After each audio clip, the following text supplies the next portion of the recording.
సమస్య ఏంటంటే additional director గా సిజిహెచ్ఎస్ గా బెనిఫిషరీస్ ఎలా వాళ్ళ ప్రవర్తన ఏంటి, వాళ్ళ విధానం ఏంటి, వాళ్ళ పరిస్థితి ఏంటి, ఏ విషయాలైనా ఏ విధంగా కేంద్రీకరించాలి, ఏ విధంగా మాట్లాడాలి అనే ఒక పద్ధతితో ఉండాలి. కానీ మనకొచ్చే ఏడీలందరూ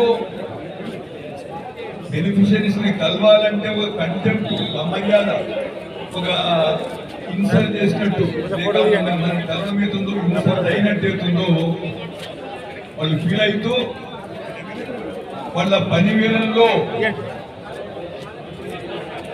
బెనిఫిషరీస్ ను కలవాలి, వాళ్ళ సమస్యలు ఏమైనా వినాలి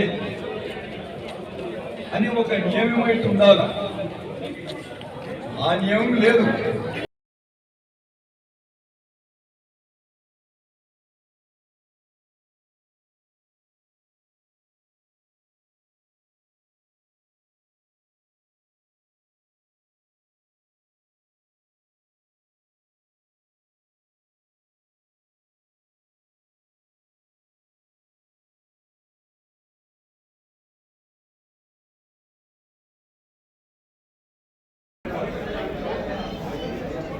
గత వారంలో జరిగినటువంటి సంఘటన, ఒక జోనల్ అడ్వైజరీ కమిటీ మెంబర్ని అవమానించడం, అది కూడా అదేదైనా సొంతిల్లు అయినట్టుగా గెట్అవుట్ అంటాం.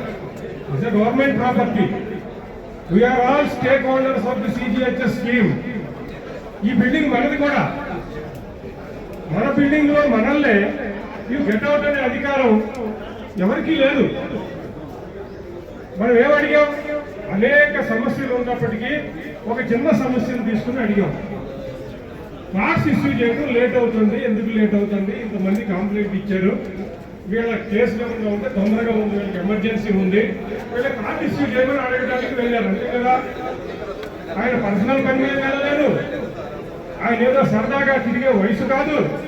ఎక్కడి నుంచో పాపం ఒక 80 ఏళ్ల వయసులో ఒక zonal advisory committee member, approved by the government ఆ పోస్టు. ఆయన కొన్ని హక్కులు ఉన్నాయి.